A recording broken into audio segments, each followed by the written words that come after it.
I'm joined by international star Tommy Bowe. Thank you very much, Tommy. It's a pleasure. Thank you for taking the time to talk to us. You know, Tommy, you know, it's been a great event here today. You've got a great reception and everyone is delighted to see you here in Cavan. You know, all these young players out here today, you know, how does it feel to be a role model to these young up-and-coming stars? It's great. You know, I obviously haven't been to Virginia Rugby Club before. I'm not too far down the road. I'm a Monaghan man. And it's great to see, you know, a great turnout. I mean, the amount of kids who are playing mini rugby, great turnout of, you know, past rugby players. And I think there's a President's 15 playing later on as well. So it's a great turnout. You know, I'm happy to be here. You said you're from Monaghan. How did a Monaghan guy get involved in rugby? As we know, Monaghan's not really a rugby county. No. How did you get involved in rugby? No, not quite the hotbed of rugby, but my dad was a big into his rugby, and I obviously played a lot of mini rugby at Monaghan Rugby Club. Then I went to school in Armagh, and you know, I went through the kind of different levels from there. But yeah, you know, more and more, I think there's ball about to hit me in the head there. Yeah, you ready to go for one in part? There's more, you know, there's a lot of underage guys. You know, Virginia are really coming through. A lot of their underage players are starting to get into the Ulster setup. Likewise Monaghan, likewise Cavan and Donegal. So it's great to see, you know, these different provinces that wouldn't be known for the rugby really starting to perform, and you know, hopefully we'll see a few, you know, Ulster and Irish players in the future. Thanks God.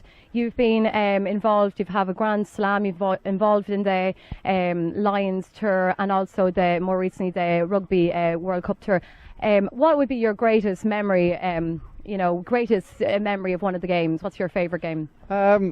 Obviously winning the Grand Slam in 2009 with Ireland was a massive highlight. I think to Ireland not have won it in 61 years was you know, it's kind of amazing to think it had been so long. So that was a real highlight for me. But growing up, my dream was always to play for Ireland, and my first cap, you know, run out against the USA and to score on that day was definitely a massive highlight for me. You've certainly been making a big name for yourself over the last 10 years in rugby, that's for sure. And here comes the rain, typical Cavan weather.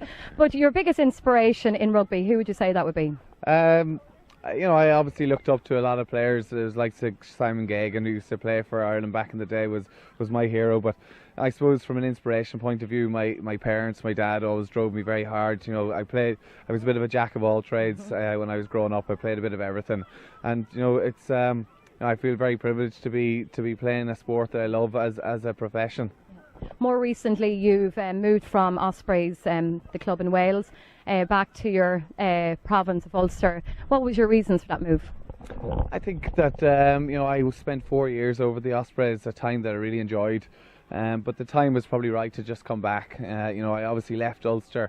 They were very good to me when I left. It wasn't really the done thing, but you know, they said that the door would always be open for me. And since coming back, you know, I've really enjoyed it, and really just looking forward to getting back out onto the pitch. Well, their loss is Ulster's gain. You know, on a different note, you know, I think you're a bit of a whiz in the kitchen. You appeared on the restaurant back in 2010.